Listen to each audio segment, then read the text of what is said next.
அஸ்ஸலாமு அலைக்கும் வரஹ்மத்துல்லாஹி வபரகாத்துஹு. ஆய்போவான் வணக்கம். எங்கள் அனைவர் மீதும் அல்லாஹு தாலாவின் சாந்தியும் சமாதானமும் என்றென்றும் நிலவட்டும் என்று வேண்டியவனாக என்னுடைய இந்த காணொளியை நான் ஆரம்பிக்கலாம் என்று நினைக்கின்றேன். எங்களுக்கு தெரியும், எங்களுடைய நாட்டில் மாத்திரமல்ல முழு உலகத்திலும் பாவச் செயல்கள், தீமைகள், பாவங்கள் அதிகரித்து கொண்டே இருக்கின்றன. அந்த வகையில் முழு உலகத்திலும் கொலைகள் அதிகரித்து கொண்டே இருக்கின்றது. கொலை செய்யப்பட்டவனுக்கும் தெரியாது, கொலை செய்தவனுக்கும் தெரியாது நான் ஏன் கொலை செய்யப்பட்டேன், நான் ஏன் அவனை கொலை செய்தேன் என்று செய்கின்றவனுக்கும் தெரியாது. அருமை தூதர் ஸல்லல்லாஹு அலைஹி வஸல்லம் அவர்கள் சொன்னார்கள், லா யத்ரில் காத்தில் வல் மக்தூல் லிமக்குத்தில். அதாவது கொலை செய்யப்பட்டவனுக்கும் கொலை செய்யப்படுகின்றவனுக்கும் ஏன் கொலை செய்தேன், ஏன் கொலை செய்யப்பட்டேன் என்று, ஏன் கொலை செய்கின்றேன் என்று தெரியாது. இது இறுதி நாளுடைய அடையாளம் என்று அல்லாஹ்வின் தூதர் ஸல்லல்லாஹு அலைஹி வஸல்லம் அவர்கள் சொல்லி காட்டினார்கள். அந்த அடிப்படையில் நான் 2ஆம் தேதி, அதாவது சனிக்கிழமை, எங்களுடைய நாட்டில் நடைபெற்ற ஒரு சம்பவத்தை சுட்டிக்காட்ட விளைகின்றேன். மன்னார் மூர் வீதியில், அதாவது மன்னார் மாவட்டத்தில் மூர் வீதியில் நடந்த ஒரு கொடூரமான படுகொலை சம்பவத்தை தான் நான் இந்த இடத்தில் உங்களுக்கு சொல்லிக்காட்ட விரும்புகின்றேன். கணவன் மனைவியாக வாழும் பொழுது எல்லா குடும்பத்திலும் பிரச்சினைகள், தகராறுகள், அந்த தவறுகள், சண்டை சச்சரவுகள் நடைபெறுவது மனிதனுடைய இயல்பு, மனிதனுடைய வழக்கம். சரிதானே? மூர் வீதியில் கணவன் மனைவியாக வசிக்கின்றார்கள். 29 வயது மதிக்கத்தக்க மனைவி என்ன செய்கின்றால், 36 வயதுடைய தன்னுடைய கணவனை அப்படியே வெட்டி கொலை செய்கின்றாள். கொலை செய்துவிட்டு என்ன செய்கின்றால், அப்படியே அந்த அவனுடைய உடலை துண்டம் துண்டமாக வெட்டுகின்றார். எவ்வளவு மோசமான, எவ்வளவு கேவலமான, எவ்வளவு மிருகத்தனமான ஒரு ஈனச் செயலாக இது இருந்து கொண்டிருக்கின்றது. இப்படியான மனித மிருகங்களும் உலகத்தில் வாழ்ந்து கொண்டுதான் இருக்கின்றார்கள். கணவன் மனைவியாக எவ்வளவு காலம் வாழ்ந்திருப்பார்கள், எவ்வளவு காலம் சந்தோஷமாக வாழ்ந்திருப்பார்கள், எவ்வளவு காலம் அவர்கள் அவருடைய ஆசைகளை, எவ்வளவு தேவைகளை எல்லாம் செய்து கொண்டிருப்பார்கள். மனிதனுக்கு பிரச்சனைகள் வருவது இயல்பு, சண்டை வருவது இயல்பு, கோபம் வருவது இயல்பு. கோபம் மூர்க்கத்தனமாக நடந்து கொள்வது இது ஒரு பிரச்சனைக்குரிய முடிவு அல்ல. பேச்சுவார்த்தைகளின் மூலமாக இதனை நிவர்த்தி செய்து கொள்ளலாம். என்ன செய்கின்றால், கணவனை அப்படியே கொலை செய்துவிட்டு உடலை துண்டம் துண்டமாக வெட்டி மலசல குழியில் வீசுகின்றாள். மலசல குழியில் அப்படியே போட்டு அந்த மலசல கூடத்தை அப்படியே மூடி வைக்கின்றாள். ஏன்?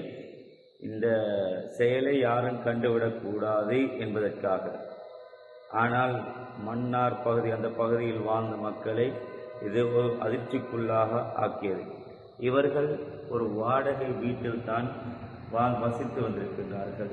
வசித்து வந்த நிலையில்தான் இவர்கள் இருவருக்கு இடையிலே பிரச்சினைகள் முத்தி, பிரச்சினைகள் சிறிதாக ஆரம்பித்த பிரச்சினை பெரிதாகி, அப்படி 2ஆம் தேதி கணவனை கொலை செய்து, 3ஆம் தேதி கணவனுடைய உடலை துண்டு துண்டாக வெட்டி உடற்பாகங்களை பேக்களுக்குள்ளும் பைக்குள்ளும் போட்டு என்ன செய்தால், அந்த மலசல கூட குழிக்குள்ளே வீசியிருக்கின்றாள்.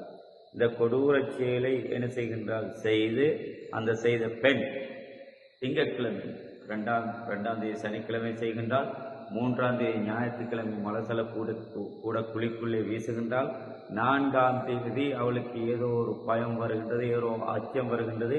அச்சம் ஏற்பட்டு மன்னார் போலீஸ் நிலையத்தில் தானாக சென்று சரணடைகின்றாள். அவளிடத்தில் நடத்தப்பட்ட முதற்கட்ட விசாரணையின் அடிப்படையில் போலீசார் சம்பவ இடத்துக்கு விரைந்து செல்கின்றார்கள். சென்று மன்னார் மாவட்ட நீதவான் மற்றும் சட்ட வைத்திய அதிகாரி முன்னிலையில் அந்த அவருடைய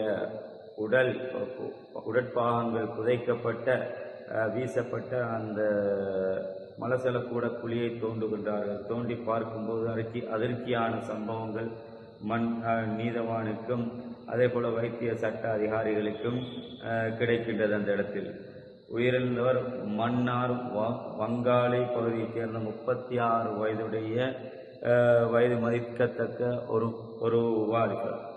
அன்புக்குரிய சகோதரர்களே, வன்முறை ஒருபோதும் தீர்வாக அமையாது. கொலை செய்து விட்டால் கொலை செய்தது அதோடு மாத்திரம் நின்று விடாமல் உடல்களை துண்டமாக வெட்டுவது என்பதே மனிதன் என்ற தன்மைக்கே பொருந்தாது. மனைவி எப்படி அந்த கணவனை துண்டாக வெட்டுவது? பிரச்சனை ஏற்படுவதுதான். அதற்கு கொலை செய்தால் ஓகே, அதிலே முடித்து விடாமல் உடலையும் துண்டமாக வெட்டுவது என்றால் அது நியாயமாக கருத முடியாது. இதற்கு சட்டம் உரிய தண்டனை இவளுக்கு கொடுக்க வேண்டும். எவ்வளவு உயர்ந்த பட்ச தண்டனை இருக்கின்றதோ அந்த உயர்ந்த பட்ச தண்டனையை மரண தண்டனைக்கு மேலதிகமாக இந்த பெண்ணுக்கு, இந்த கணவனை துண்டாக வெட்டிய பெண்ணுக்கு, மனைவிக்கு சட்டம் உரிய நடவடிக்கையை செய்ய வேண்டும். எவ்வளவு பெரிய உயர்ந்தபட்ச சட்டம் இருக்கின்றதோ அந்த உயர்ந்தபட்ச சட்டத்தை நாட்டினுடைய அரசாங்கம் நிறைவேற்ற வேண்டும்.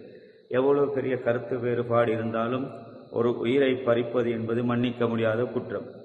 அதிலும் உயிரை பறித்து விட்டால் ஓகே, அதிலும் உடலை துண்டாக வெட்டி மறைக்க முயன்ற செயல் அந்த பெண்ணின் மனோநிலை எவ்வளவு சிதைந்துள்ளது என்பதை நாம் ஒரு கணம் சற்று சிந்தித்து பார்க்க வேண்டும். ஒரு நொடி ஆத்திரமும் வன்மமும் உங்களை கொலைகாரர்களாக மாற்றும். ஆனால் பாதிக்கப்படுவது யார்? அவள் இப்போது சிறையில் வாடுகின்றாள், சிறைவாசம் அனுபவிக்கின்றாள். கணவன் மரணத்தை தழுவிவிட்டான். அவர்களுக்கு குழந்தைகள் இருந்தால் குழந்தைகளுடைய அந்த பிஞ்சு குழந்தைகளுடைய நிலைப்பாடு என்னவாகும்? அவர்கள் யாரிடத்தில் இருப்பார்கள்? அவர்களை யார் பொறுப்படுப்பார்கள்? அவர்களை யார் வளர்ப்பார்கள்? அதனால தான் ஒருபோதும் தீர்வாக அமையாது. கோபம் ஒருபோதும் தீர்வாக அமையாது. நாங்கள் நிதானமாக சிந்திக்க வேண்டும். பிரச்சனைகள் வரும் பொழுதோ, கோபங்கள் வரும் பொழுதோ, ஆத்திரங்கள் வரும் பொழுதோ வன்முறை ஒருபோதும் தீர்வாக எடுக்கக்கூடாது. நிதானத்தை தான் தீர்வாக எடுக்க வேண்டும். நாங்கள் நிதானத்தை தான் கடைபிடிக்க வேண்டும். நிதானம் எங்களுக்கு ஒரு முடிவாக, நிதானம் எங்களுக்கு தீர்வாக அமையும் என்பதில் இரண்டாம் கருத்துக்கிடமில்லை. அந்த பெண்மணி வன்முறையை கையில் எடுத்தால், வன்மத்தை கையில் எடுத்தால், கோடாரியை ஆயுதமாக பயன்படுத்தினால், இப்பொழுது அவள் நிதானமாக சிந்திக்காததன் காரணமாக தன்னுடைய கணவனை துண்டாக வெட்டி அவளுக்கு நிம்மதியற்ற ஒரு வாழ்க்கை, அந்த சிறையிலே காலாகாலமாக இருக்கக்கூடிய, காலாகாலமாக சிறைவாசம் அனுபவிக்கக்கூடிய ஒரு வாழ்க்கையைத்தான் அவளும் அனுபவிக்கப் போகின்றாள். எனவே இவள் மீது அரசாங்கம் எந்த விதமான பாரபட்சமும் இல்லாமல் உரிய உயர்ந்தபட்ச சட்டத்தை நிறைவேற்ற வேண்டும் என்பதுதான் என்னுடைய இந்த காணொலியின் நோக்கம். இதற்கு பிறகாவது பெண்கள், எத்தனையோ சம்பவங்கள், இதுபோல எத்தனையோ சம்பவங்கள் எங்களுடைய இலங்கை நாட்டில் பெண் மனைவிகளால் கணவன்மாருக்கு நடைபெற்றிருக்கின்றது. ஒரு சிற்றின்பத்திற்காக வேண்டி அடுத்த ஒரு ஆணோடு தன்னுடைய சிற்றின்பத்தை கழிக்க வேண்டும் என்பதற்காக வேண்டி இதற்கு முன்னாடியும் ஒரு கணவனை கள்ள காதலனோடு தொடர்பு ஏற்படுத்தி அந்த கணவனை கொலை செய்து துண்டமாக வெட்டி பையுக்குள்ளே போட்டு வீசிய வரலாறுகளும் எங்களுடைய நாட்டில் இல்லாமல்லை.